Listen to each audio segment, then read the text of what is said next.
Okay, hello.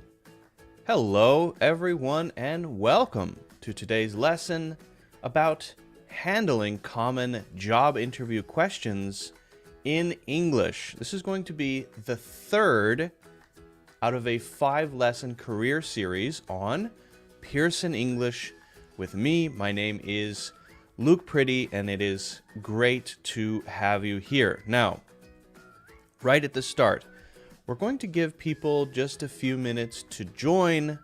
It's going to, I think, take 2 or 3 minutes to just let people come in and say hi. As you join, say hi. As you join, share where you're watching from. And maybe, I don't know, what you had for, depending on where you are, breakfast or dinner or whatever. Share something, right? That would be great. As we give people a chance to join, we have a lot of things to talk about today. We're going to be covering how you handle the small talk and the greetings right at the beginning of, let's say, the interview process, or maybe before a specific interview. How do you actually deal with that? We're going to talk about how you can make a question answering strategy. Now, we did talk about that a little bit in the last lesson, but we're going to spend a bit more time on that. We're going to go into that with a bit more depth. We're going to talk about how you can answer perhaps the most common questions, strengths and weaknesses. How do you do that? How do you answer those questions? Perhaps the sort of standard thing that you're going to be asked, strengths and weaknesses. And we're going to get into how you can talk about a time when, the past, and share experiences. That's a good way to show, your characteristics. It's a good way to show your skills. But how do you pick the right stories? How do you express those things? Okay, we're going to spend time on that. Hello, Adam Walker from Columbus, Ohio, and Adriana from Argentina. From Florida, hello. Kim is here, and Farouk is here. Hello. Please say where you're watching from. That would be great. Just because I'm curious. It's good to know. I'm not sure how to pronounce that name. Axolile. Isaac, watching from South Africa. Hello. Hong Kong. Kitty. Hello, Kitty. From Turkey. Wow. So many people joining right at the start. This is fantastic. Again, my name is Luke, and I'm an English teacher from the United States of America. I've been teaching English for a very long time, we can say.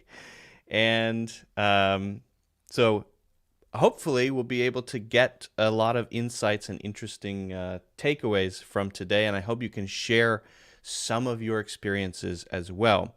By the way, when you see me look down here, it's because I'm looking at the chat. That's the chat, okay? Just so you know. That's why I'm looking there and not over there or over there. And also, we're gonna have some slides for today, so I'll be talking through a few slides as well. Okay. And just a quick thing to the Pearson team, you might want to check in on the LinkedIn destination connection. I'm seeing a little notice here, so maybe check in on that. All right. Well, folks, hi. Wow, lots of people joining. Peru, Syria, Philippines, Panama, Greece. Those are all those are all different places. That's so cool. All right. And as Pearson English says, I'm just looking at a comment here. Make sure to put your questions in the Q&A. Absolutely. So here's how today is going to work. We're going to talk through the things that I shared right at the beginning. And so I hope you are ready to participate. I hope you're ready to share some answers. I'm going to be giving you some little challenges and questions throughout today's lesson. Also, at the end, we're going to do a Q&A section. So if you have questions about the interview process or anything like that, we will spend some serious time on that at the end, okay? Okay, so let's get into it. Great, more people joining from South Africa and Peru. Awesome. So I think we can get started, right? As I said, today's lesson is about handling common interview questions with confidence in English. This is lesson 3. In the next lesson, we're going to be tackling more advanced questions, the hypotheticals and things like that. So let's just go over the main objectives for today, basically what we're going to cover, and then get into small talk, okay? We're gonna talk about right at the beginning of meeting someone. Maybe you go to a place, right, an office to do an interview. Maybe you do it in a video call. There are a lot of different ways to do it. How do you have that initial interaction? It can be a little awkward. How do you start a conversation? Does it matter that you start a conversation? Yeah, it does, right? Then we're going to talk about an overall strategy for answering common interview questions. We're going to go over a few things we talked about in the last lesson, but in a bit more detail. We're going to talk about strengths and weaknesses, of course, how you can talk about your strengths and weaknesses, how you can answer those questions. We're going to, of course, have useful vocabulary and phrases throughout today's lesson, and we'll talk about past experiences, how we can express or share past experiences so that in the interview they highlight the best qualities, the things we want to show the interviewer, the thing that we want to really communicate. Okay? Okay. Monley says, thank you for teaching us how to overcome our weaknesses, Luke. Well, thank you very much, Monley. I appreciate that. All right. So let's start with small talk. Now, small talk, of course, is just small talk. It's having a light conversation that's usually not super in-depth to pass the time, to get to know someone, to, we could say, break the ice, right? How do we do this in a natural way in the interview setting? I think one thing to keep in mind is to know that even when you're not in the interview, you are kind of being interviewed.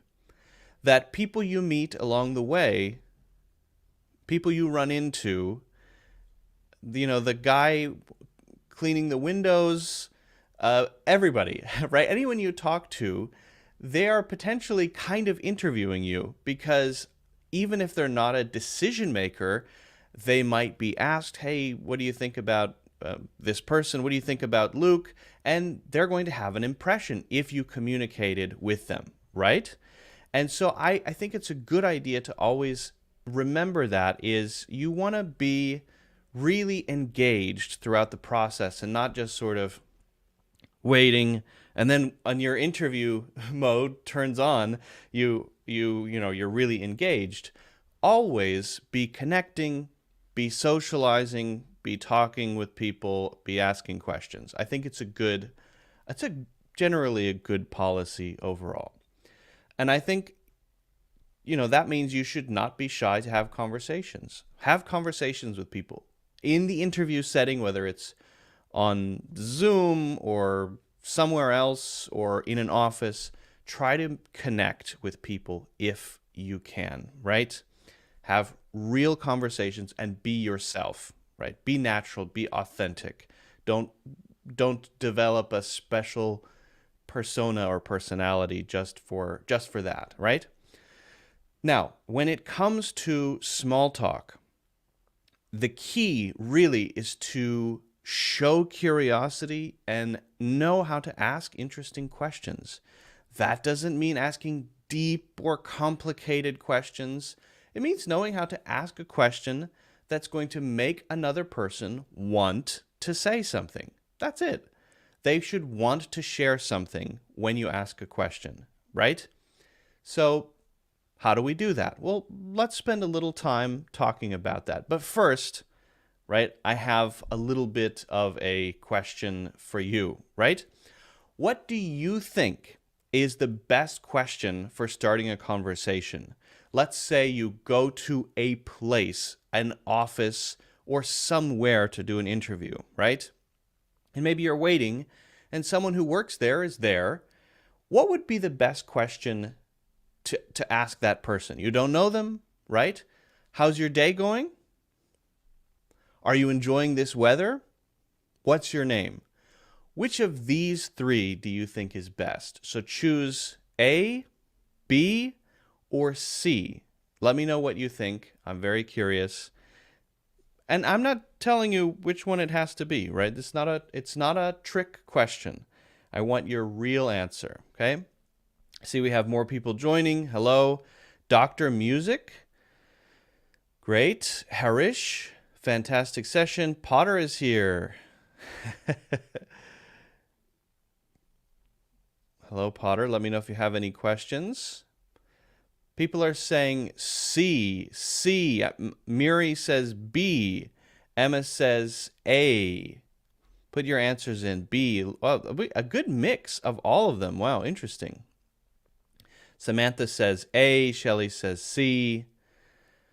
I would say I'm not able to calculate exactly how many of each there are, but it looks like a pretty even distribution, although I see more A's and C's. Interesting. Okay. Now, I think we can get into it. If it were me, I'll just give my personal answer. I would probably go with A. And the reason I would go with A is because my goal is to get the other person to talk a little bit. And if I use what's your name, it could be a good way to break the ice, right? But then I have to come up with another question. So I would prefer to use the name question later and to start instead with something that they can tell me. Now, are you enjoying this weather? Is okay. For me, though, it feels a little generic. The weather question feels a little bit generic. I usually don't use it. I usually like to ask people how they're doing today, right? How their day is going. But again, that's just me. Okay. So how do we do this? What are the steps we can take? We're going to go through this, and then we're going to get into our strengths and weaknesses. So also be ready here, because I have a challenge for you on the small talk questions as well, okay? So you want to first think about something you have in common with this person, anyone you meet. If it's a video call, okay, what do you have in common? Well, I'm here to interview. They work here, okay. Maybe they have a similar role. I'm interviewing to be a designer. They're in the design department. Okay. Maybe, this is a video interview. So I'm at home working from home, and this is a remote interview, and they're doing the same thing, right? Maybe it's a group of people before the actual interview starts on a video call. Think about those things. Find something that you have in common. Then you want to ask open questions that can get the other person talking. What questions are they going to have something to say about, right? If you ask someone a yes/no question, it can be okay, but then you usually have to ask a follow-up question, right? So I like to ask open questions. That's a why question, or a how question, or a what question, something like that. That makes them share an opinion. It makes them share something personal. It makes them share a detail, a story, something about what they're doing, right? You want to think about how to do that so that then you can continue the conversation more easily if you want to, right? So generally, I think try to avoid yes/no questions when you're asking, like, do you or are you? And also when you're answering, try to avoid yes/no answers, right? So, for example, if someone says, Is this your first time? Is this your first interview? Maybe it's your first or your third or your fifth, and you say, yes. And all of the answers that you give are, yeah, yeah, yes, right, exactly. Now, maybe that's your personality. I would recommend this is a great opportunity to make connections, to be memorable. But you want people to remember you. You want to show your personality. You want to connect, because when people think, yeah, who should we hire? We talked to 10 people. I had a great conversation with that person. We talked about, we found out we're from the same hometown. We really had a connection. It's not always about the skills. Being memorable is also about how memorable you are, and making connections is a great way to do that. So generally, I recommend avoiding the yes, yeah, short answers. Try to say a little bit more. It gives them a bit more to then ask you about, okay? Also, one more thing. There is a big difference between professional English and formal English, and also being, let's say, professional and being formal. And I think that's just important to keep in mind. Formal is a certain stiffness, right? Being kind of guarded, right? A certain way of carrying yourself, which I think is less and less common in workplaces. It depends, of course, but less and less common.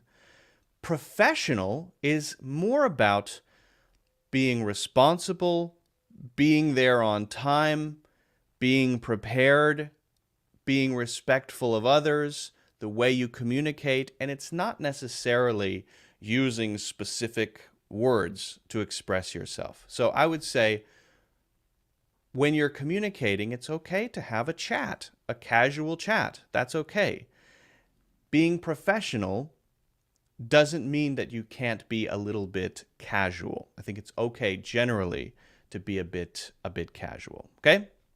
Okay. Oh, I see we have we have more answers. Hello, Svetlana. More answers. A. Ava says B. Okay. Dr. Music is here. Hello, Dr. Music.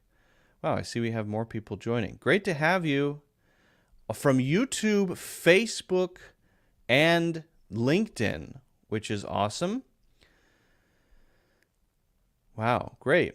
So you can watch, we're going to have another one of these next week at the same time. And so you can watch, wherever you prefer. But yeah, we're currently live on YouTube, Facebook, and LinkedIn. Okay. So let's now talk about how we can actually ask these questions. Let's focus on the English part of this, okay? How do we make interesting open questions? Generally, I would go with how often? How have or how has, for example. Maybe how has the team, maybe you want to ask a question about the team that you might be working in, right? Ask an opinion question. How do you feel about, maybe how do you feel about some of the changes happening with AI tools, for example? If it's related to the situation, it might be a good question. How long have you? This gets people to talk about their past, their experiences, right? How long have you been working in the design field? How long have you been maybe in this department? How long have you been working from home, right? Okay. These are good sort of opening questions. How did you? This is getting someone to explain something, right? What do you think about? An opinion. An opinion. What do you think about maybe working from home 2 days a week and then coming in 3 days a week? Maybe that's the policy of this company, and I know that, and I want to know what this person thinks about that, okay? What's the most, I don't know, what's the most unique thing about the culture of this company? you want to get their perspective. Maybe you're doing a little bit of research about the company culture. You want some firsthand experience. If you want, you can take a screenshot of these. Could be a good idea.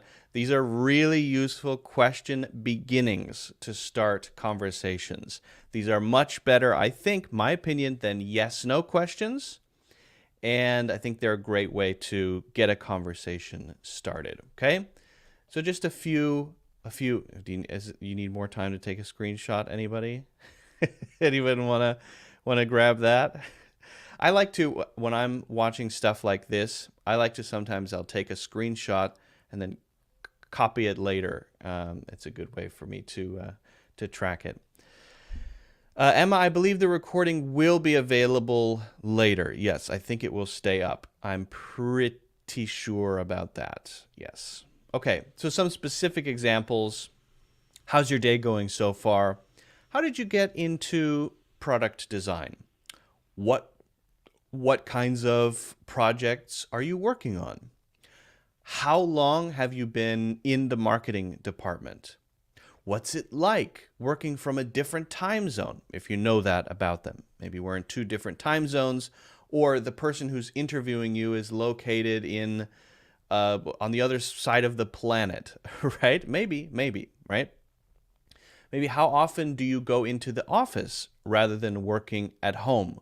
A lot of companies have a what's called hybrid policy, where some days you can stay at home and some days you go into the office. Okay. What kind of collaboration tools does the team use? All of these kinds of things can be good questions. These are just examples. So the way that you build these is, again, to think about the situation you're in, then ask questions at the start to get the other person to share something, explain something, give an opinion. And if you ask the right question, it can lead to really interesting conversations, really getting to know people, really making a personal connection, showing your personality, and therefore being more memorable. And if you're thinking, hey, how is this related to a job interview? Then I think you need to adjust that way of thinking, or at least that's my opinion, right? Because making connections is extremely important in the interview process, right? You want to be yourself, of course, be yourself in English, but use that, right, to make a connection that's going to make you more memorable. Okay? All right. So I wonder if you could just tell me, how's your day going so far? What would you say if I asked you how your day is going so far?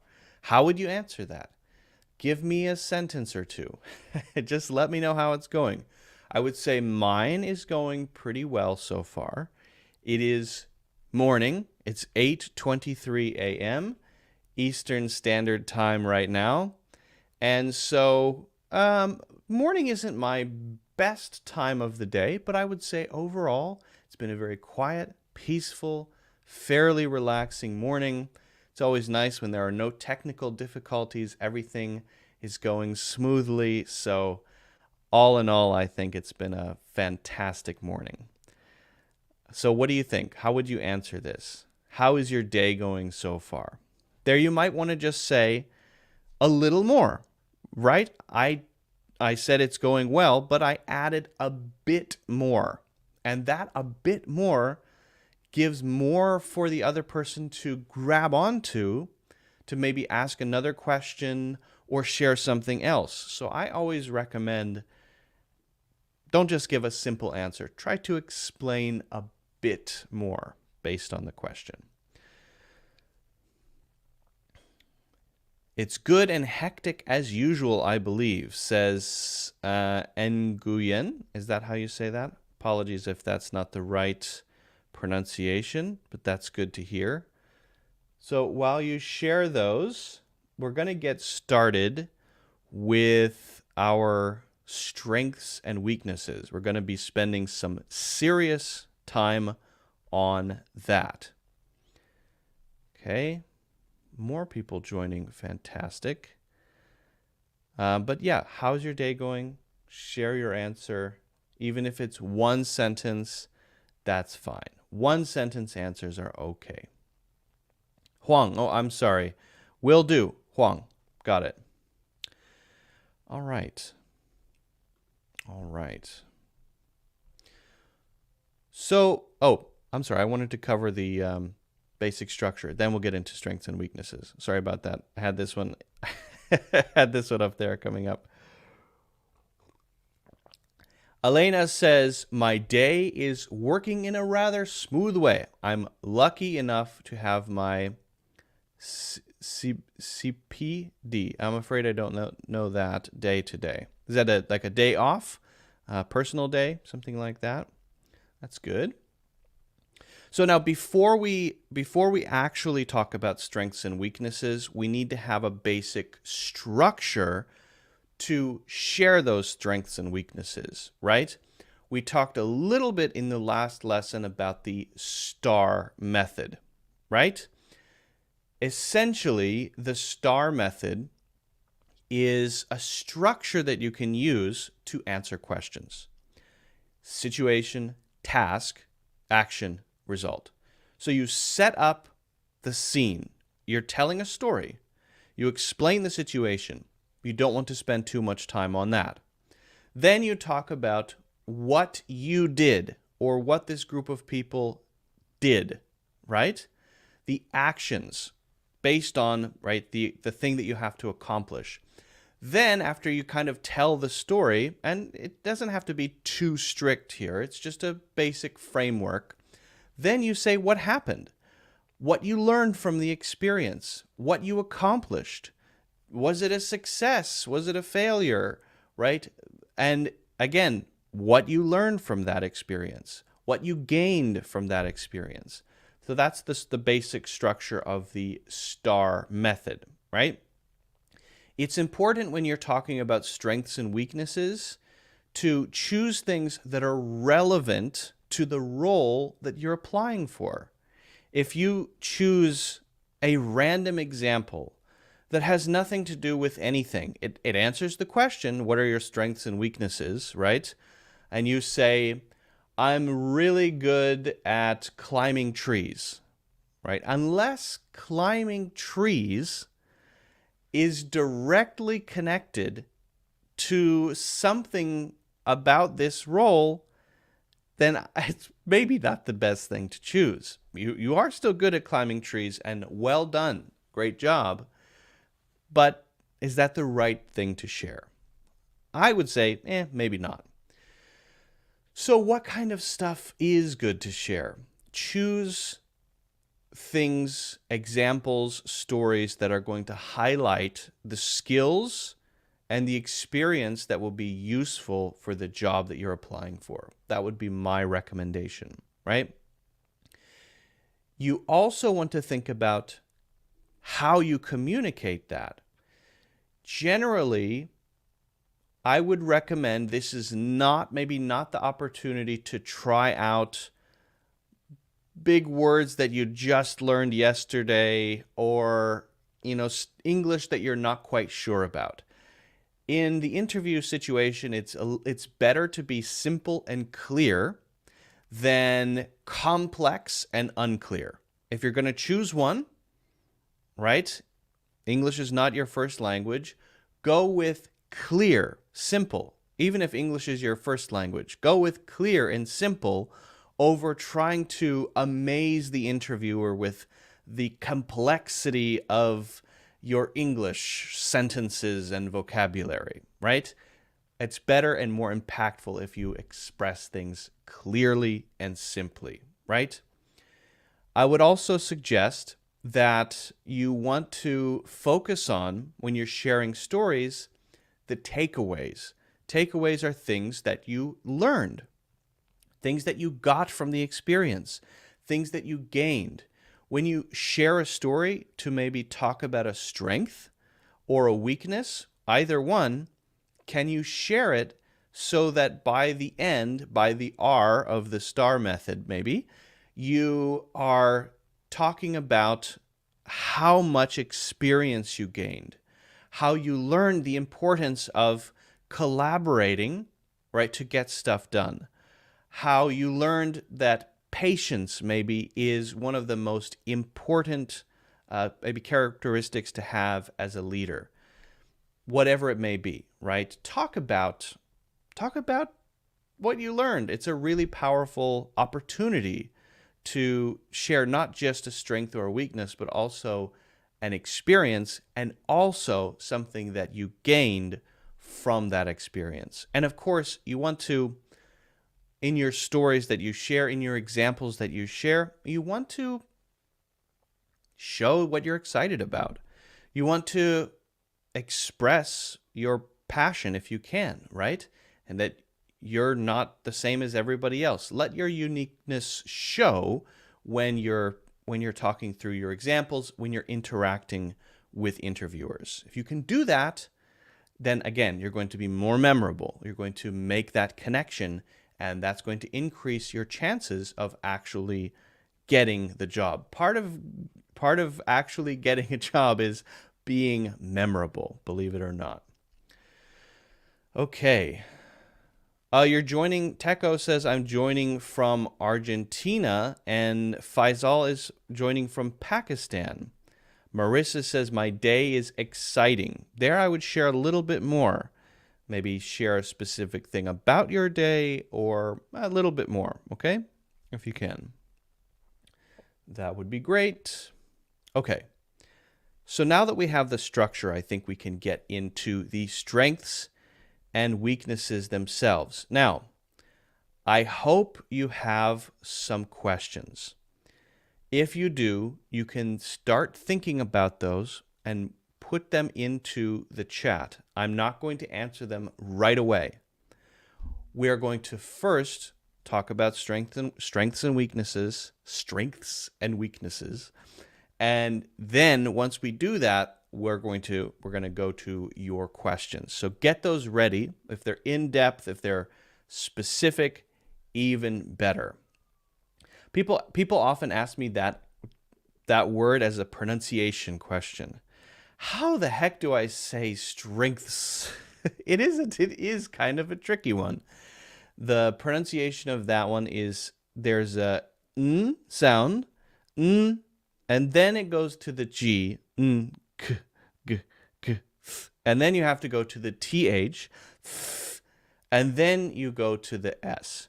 So strengths. So you've got the th there. That's a tough sound for a lot of English learners. It's a unique thing, actually. Not a lot of languages have that sound. English does. It's kind of a weird one. It's weirdly rare in world languages. And then having that next to an S,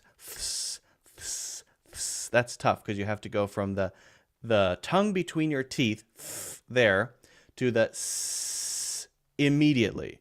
You pull the tongue back, and that is, yeah, it's tough. It takes a little bit of practice, but yeah, practice that if you struggle with that sound. Potter says, my day went casual, just like everybody else. I did yoga, cleaned the house, and walked my dogs. Just like everybody else, you did yoga? I don't know if everybody else is doing yoga, Potter. Maybe they are, but I don't know about that. All right. Now we get into the strengths and weaknesses themselves. So, when we're talking about strengths and weaknesses, just a few points, right? Choose weaknesses that you've already improved on. If you say, I'm not good at organization, right? Is that the right way to frame it? Or is it better to say, I tend to struggle with organization, but over the last maybe few months, I've started using some tools, maybe some apps, to help me stay organized a little bit better, set up some automations and reminders, and maybe use some features of those apps to keep everything I'm doing on track and in the right place. Okay, so that shows that you know what your weakness is and you're starting to make progress. You're starting to work on that rather than just saying, here's a thing I'm not good at. I recommend, just a suggestion here, start with something that is a real weakness, not a fake weakness, a real one, and then you've made 20%, you've improved that 20%, and you still have a long way to go, but you are actively working on it. That could be your English, right? That would be a good example. Yeah, English is not my first language, so sometimes I miss cultural references. I don't catch things that people say. Sometimes it happens, but I'm working on it. I regularly study phrasal verbs, new vocabulary. I try to have conversations with my native English-speaking friends as often as I can. Last week, I actually I joined a live lesson, and that was very interesting. I enjoyed it a lot. and that is helping me actually maybe organize how I answer questions. So you're showing that you're making progress, right? When it comes to strengths, you want to choose ones that are, again, highly relevant to the role, specific to the role, right? And if you can, you want to make each thing that you share kind of like a story. You want to share it as an example, right? Even if it's not a story of the past, at least give a specific example. Specific examples make things kind of real in a way, right? So make things as specific as you can, give examples, and maybe share stories if it makes sense to do that, right? And also, just I think in general, right, make it seem like I'm on a journey of always improving myself. I think talking about your strengths and weaknesses is a perfect opportunity to express that you're always improving. Even if you're sharing a strength, you're always improving, you're always getting better, okay? So what kind of questions might you be asked, right? What kind of things might they say to you, and how can you actually talk about your weaknesses? How can you express those things, right? So let's get into that. I see we have more people joining. Thank you, Potter. I'm keen on doing yoga.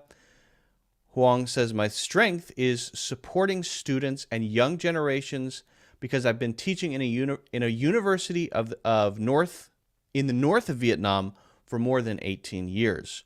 My weakness is spending too much time studying new things to be better and improve every day. For example, in order to open my mouth to speak English, I had stayed overnight for many months to practice spoken English. Okay.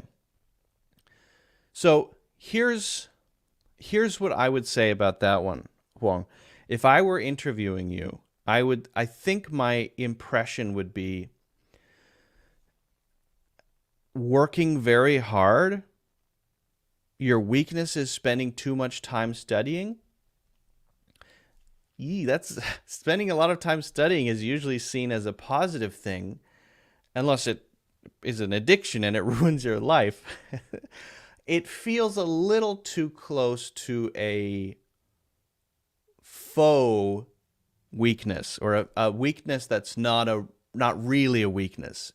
And I hear that advice floating around is actually you should choose weaknesses that aren't really weaknesses. I've interviewed hundreds and hundreds of people at this point, and I've found that the people who answer with a real weakness and then talk about how they've made progress on that real weakness are the ones who really connect. They make a real connection. And if it's actually a strength but presented as a weakness, it doesn't, I think, resonate as much. That's kind of a personal opinion, but I think, I think it can be good to share that you have a weakness. It's okay to have weaknesses. Everybody does, right? Okay, so if you want to share your weaknesses, here are a few very simple ways to do that. And this might be screenshot time. This might be time to grab this and write it down and think about how you can integrate it into your answers to interview questions, or maybe in other situations too. I have always struggled with. Now here, Huang, you might say, I've always struggled with prioritization. That is a real weakness. Now you can say, for example, I will sometimes spend too long studying and neglect other aspects of my life. So the weakness here is prioritization, not necessarily that you study too much. I think framing it that way would probably be better. Again, my opinion. This weakness, prioritization, has generally been a weak area for me. Notice I'm not saying I'm bad at that. Prioritization is my Achilles heel. That's too strong, I think. You can just say generally has been a weak area. I've always struggled with that. You're not, you don't have to wound yourself. You can express it in a gentler way, but still share a real weakness. Maybe I still have room to improve in, I think, communication skills, particularly in my English, which I'm working on. I'm actually taking lessons with a private teacher. I'm watching live streams and so on. English communication is something I want to improve. I know that if I can communicate well and effectively, I will be a better leader. I will be able to organize resources better. I will be able to persuade people better, right?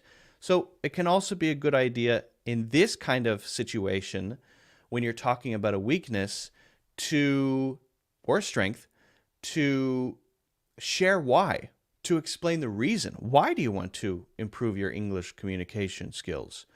Why do you want to improve your ability to prioritize things? Why?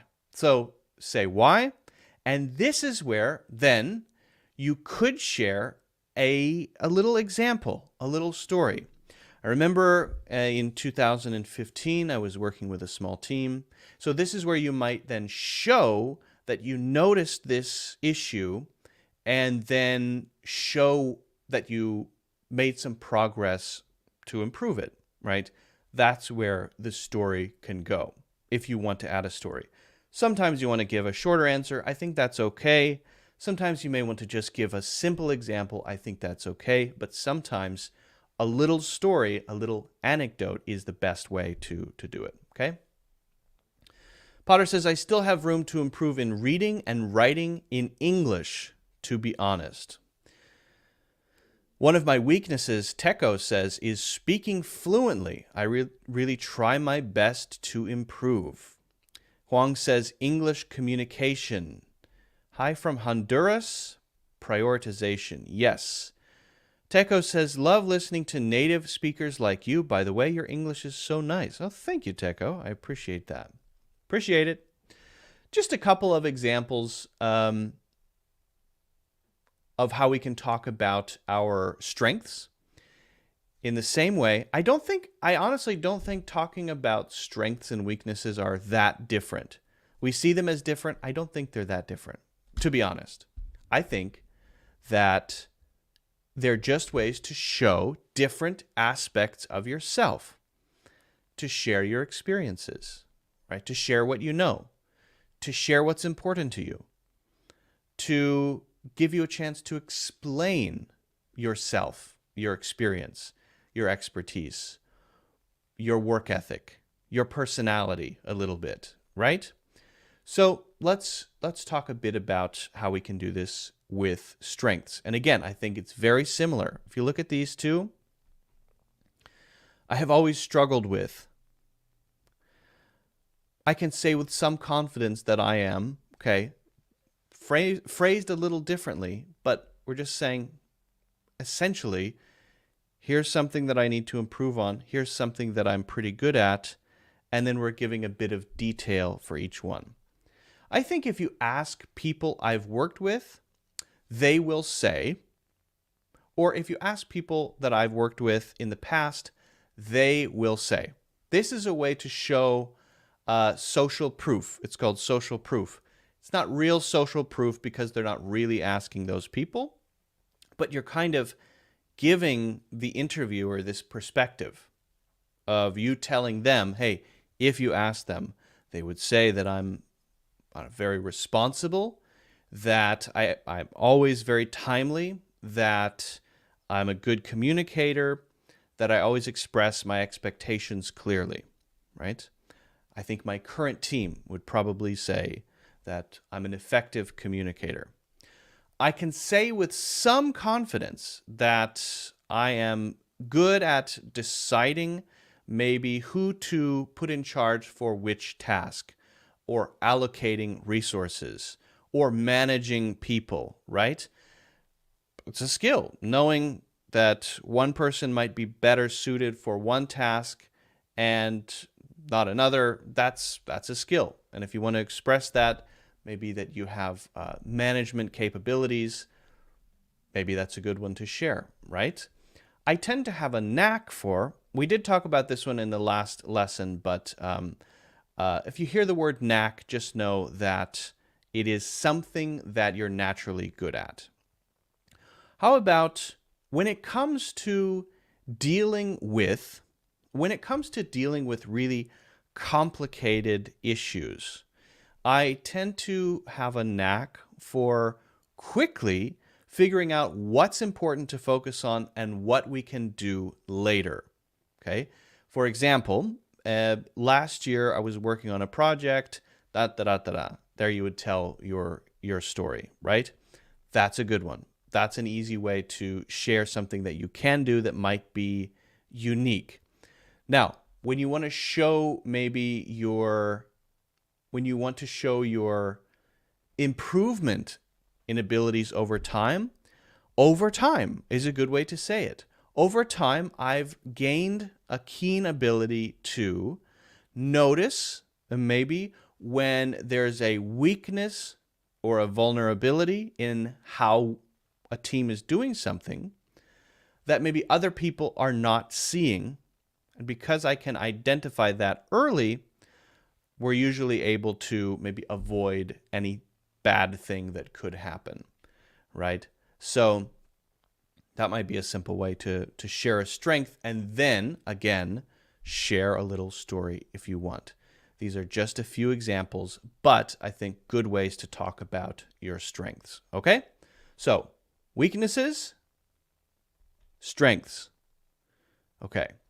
Now, you may be asked, by the way, in a lot of different ways. Could you talk a little bit about your weaknesses? Could you share a few of your strong points? There are a billion different ways to ask the questions. So pay attention to how the questions are asked, but generally, they're asking the same thing. They're either asking for strengths or weaknesses, sometimes asking together. There are just a lot of different ways to say those, okay? Okay, we're getting very close here, so get your questions ready. We're getting very close to the Q&A, so start working on your questions. My number one weakness is a lack of self-confidence. Okay, so there you would want to give a bit more detail, a bit more explanation. I still have room to improve. Okay, I need to improve my English to start to translate some tasks. Okay, translating tasks. Okay, good. Yeah, so I think English is a good one to focus on because it's the perfect opportunity to talk about the progress that you're making, right? So I want you to, if you can, just share another one if you haven't shared one yet. See if you can add a bit more detail. So for example, Aida, you want to improve your English. Can you add a bit more detail to that? Can you add another sentence that explains that a little bit more? Why do you need to do that? Or what will that help you do better, right? John, my number one weakness is a lack of self-confidence. Well, why is that a weakness? Or what would you be able to do differently if you had more self-confidence? Give a bit more detail if you can, right? If you want to use one of the examples we talked about, right? We have these. I have always struggled with. I still have room to improve in. Try to use one of these if you can and give a bit more detail. The watcher says, for me, it is hard to slow down speaking to my students. I grew up in New York. How do I do it? Because my students constantly say, teacher, slow down. That's a good question. For speaking speed, I think self-awareness is the key. I used to have an issue similar to that where I would talk too quickly. And so I did an exercise where I would force myself to speak at half speed for 10 minutes at a time. And that worked. That worked very well. You just talk like this for 10 minutes. Stephanie says, great relationship with my teammates. If I'm the manager, will people think that I am a yes man if I say that? I don't think so, Stephanie. If you say that you have a great relationship with your teammates, that does not mean that you're a yes man. By the way, if you don't know what that means is, it's usually a negative thing. If you're a yes man, you don't think about anything other than agreeing. Okay, I'll do that. And you never push back. You never share your point of view if it disagrees with, for example, your manager's point of view. It's sometimes seen in a negative light because it means you're not thinking on your own. You don't stand up for yourself. But having a great relationship with teammates, to me, does not feel like, Stephanie, that you're a yes man. I would say maybe a pushover would be a good way to say it. I don't think so. I don't think there's anything negative about having a great relationship with your team. Carlos says, I have a strength and a weakness at the same time. I am anxious for results. So sometimes it's good for the employee and bad for me. Employer? Employee? I'm a little unclear on that one, Carlos. Maybe you could clarify that. By the way, get your questions ready. We are getting very close to our Q&A. I want to just quickly talk through how we can talk about a time when. You might be asked, could you talk about a time when you had to collaborate, maybe on something difficult, right? Maybe please tell me about a time when you had to work under a very tight deadline. Would you mind giving me an example of a major failure that you've faced? Talk about a time when you had to learn something new. I'd like to hear about a time when you had to try something maybe that you've never or that you had never faced before. All of these types of questions are common. What they're trying to get from you is to share your experience. So again, just like for strengths and weaknesses, when you're thinking about a time in the past, share examples that are going to highlight your skills, that are going to highlight what you can do, that are going to help you express your maybe good communication skills, your management skills. So choose your examples carefully, okay? Now, a few specific words that you might use when you're talking about a time when. You might say that you were faced with a daunting challenge, a daunting challenge. You might say that something was an uphill battle. An uphill battle is something that is continually difficult. Daunting just means difficult, right? But an uphill battle is this process, this long, drawn-out thing that's difficult. One obstacle after another. An obstacle is something that gets in the way, something that prevents you from doing something, something that gets stuck so nothing can move forward. We all had to pull together. That means you work together with your team, you work together with others, you're doing things together, right, to get something done. So it suggests collaboration. It took resourcefulness and determination, or it took ingenuity and determination, or whatever two adjectives whatever two nouns that you want to put in there, whatever two nouns you want to put in there that you think express that thing that allowed you to achieve it, right? It was a eureka moment, a sudden realization when someone on the team discovers something, finds something, realizes something that nobody else saw. That is called a eureka moment. We had a eureka moment. Sometimes when you think of it in that moment, you say, eureka. Not so common, but a eureka moment is very common. The main insight I took from that, so this is when you're sharing the R part of the STAR method, the results. Then you're talking about what happened and what you learned. So the main insight I got from that is, if you don't know each person on your team deeply and what they can do and what they can't do, it's going to be very difficult to organize things and make sure that everyone is working on the right thing. Okay? So these are just a few things you can share.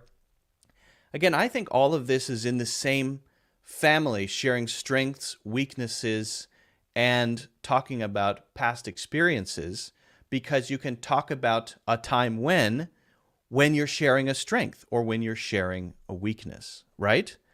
So think of them similarly, right? Because when you're sharing a time when, you're also sharing, hopefully, a strength, right? So just keep that in mind. Now, as a quick little challenge on this, I'm curious if I want you to choose the right one, right?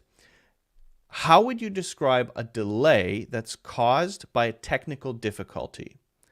If there's a delay caused by a technical difficulty, something happens with the internet or something like that, should we say that it is A, a daunting challenge? Should we say that it is B, an uphill battle? Or should we say that it is C, an obstacle? Which of these do you think is the best one to describe a technical difficulty? Just want to see if you've got the meanings here. Alina says C. The watcher says B. Keep those answers coming. We'll talk about that in a second. Okay? So just keep in mind for today that when you're starting a conversation, that is part of the interview itself. You're being interviewed when you're having conversations. You're always being interviewed in that context. Even the emails you send back and forth. Think of everything as part of the process. And that will allow you to really always be on, connecting, engaging, and therefore more memorable. Make sure you have your question answering strategy ready to go. If you have a strategy, a plan for answering any kind of question, you're going to have more confidence. You're going to feel more natural when you're answering questions. I gave you the STAR method, situation, task, action, result. If that works, great. If not, find another one. Right? Make sure that your strengths and weaknesses actually highlight you. When you're sharing your weaknesses, show how you're making progress and use that as an opportunity to express something unique about you, special about you. When you're sharing your strengths, share something that's going to highlight your good traits. And of course, very importantly, use English that's going to make your stories have an impact. It's going to make you more memorable. So that would be using some of the phrases, the beginnings that we talked about today. Okay? So now we have time for a few questions. So if you have any questions, I see we've got more answers. We still have two. We only have two answers. Only two answers? Elena says C. The watcher says B. I've only got two answers. How to join Illuminate? I'm not sure what you mean by that one. So let's see. Now is a great time if you have any questions about the interview process, if you have any questions about specifically answering a strength or a weakness, or talking about a time in the past, pop that into the chat. And I'm going to see if I missed anything. I appreciate all of the interactions today. Again, we have people from Facebook, YouTube, LinkedIn joining today, which is awesome. And we're going to be doing this again next week, Thursday, at the same time. I don't want to say a number because it's going to be different depending on where you are in the world. And there are a lot of people watching in the world. So make sure to join for that. We're going to be getting into advanced English interview questions. So I'm looking forward to that very much. Okay. Well, I'm not seeing any more specific questions, which is okay. I suppose we covered a lot of the strengths and weaknesses throughout today. So we might just call it a day then. But again, if there are any other questions, I'll give you another minute. If there are any other questions. Oh, hold on. I'm seeing a message that I might be missing some of the comments. I'm getting a message from the Pearson team. I'm looking at the comments. I don't see anything after Elena said C. So if you guys are answering and I'm not seeing your comments, we might have technical difficulties, which is perfect for which is perfect, right? This is the greatest time ever to have technical difficulties. The answer, I think, would be it is an obstacle. So the question again was, if we are having technical difficulties, would we say that it is a daunting challenge, an uphill battle, or an obstacle? And I'm getting from the team that there are a lot of C's in the chat that I'm not seeing. I'm only seeing one C. But that's funny that happened, that technical difficulties happened right when I asked that question. Thanks, universe. Cool. If I don't know exactly how to respond to some... Now I'm seeing comments coming in. Okay, weird. If I don't know how to exactly respond to some question, how should I act? You should say, I'm sorry, I don't know how to answer that question. I need to go now. Bye-bye. No, just kidding. That is not what you should do.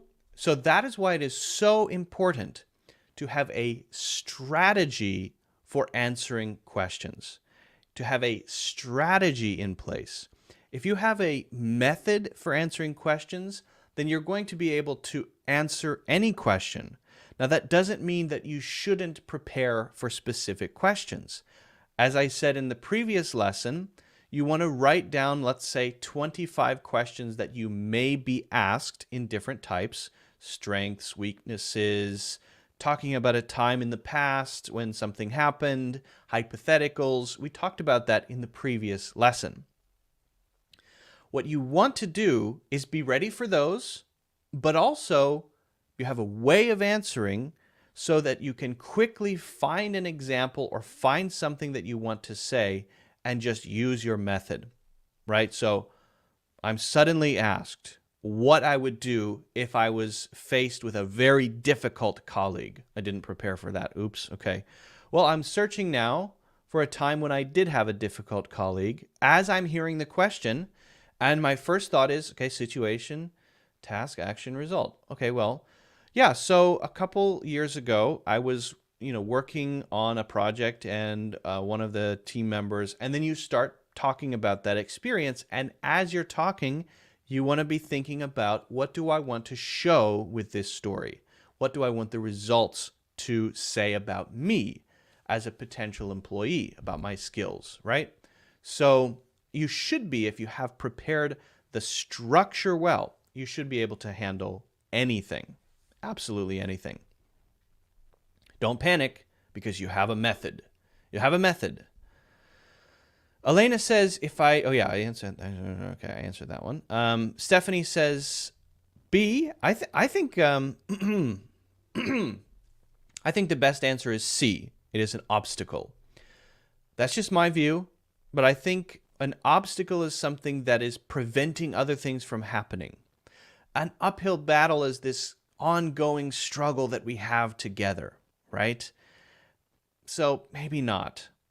I think technical difficulties are preventing things from happening. So I think I think that those are actually obstacles, probably.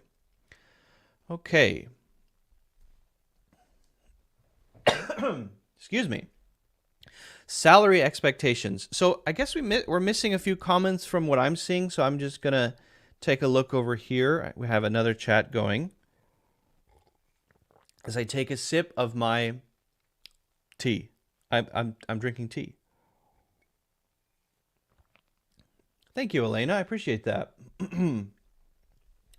Salary expectations. How can one answer that question? Now, I'm going to leave you hanging here, and that means I'm going to not answer your question. And the reason for that is that we're going to be talking about this in a future lesson. So this is a reason for you to join our future lessons. We have 2 more lessons coming up. This is a reason for you to join. I will be talking about salary expectations in, coming up. What is the general time interval for affirmative feedback from companies if it is to be selected as an employee? So that depends on the company. I can't give a simple answer on the time interval because it depends on their interview process. For example, some companies have a very in-depth process where they're interviewing a bunch of candidates at the same time. And you might have a lot of tech companies do this, like Amazon, for example. You might have 6, 7 interviews or more. And the last interview, if you make it to the last stage, is an all-day interview, which is an intense 8-hour interview. And so you'll hear back relatively quickly because everyone is moving through the process. But when you hear back, it's usually that you're hearing back about the next interview, right? Not that you're hearing back about whether you got it or not. They might take time to make the final decision, and there I can't say because, again, it depends on the company, it depends on their urgency, it depends on how many other people they're interviewing. Very difficult to say. So I find that smaller companies who are in more of a, let's say they want to hire someone relatively quickly, are more likely to get back pretty quickly within a few days because they're not interviewing hundreds of people. But again, it depends. I can't give a simple answer to that. Okay. All right. Well, everyone, thank you so much for joining. It's been great to have you here. I hope you can join for the next one, and I hope you have a fantastic day. If you didn't get your question answered, make sure to bring it to the next lesson next Thursday, whether you're joining on LinkedIn or Facebook or YouTube. Again, this is lesson 3. In the next lesson, lesson 4, we're going to be talking about advanced interview questions. Okay. And I think it's going to be very interesting and very useful. So I hope you have a, let's say, fantastic morning, afternoon, or evening, depending on what it is for you at the time. A great weekend, because that's coming up soon. And overall, I hope you just have a good one. Stay safe. Have fun. Bye-bye. See you, everyone. Take care.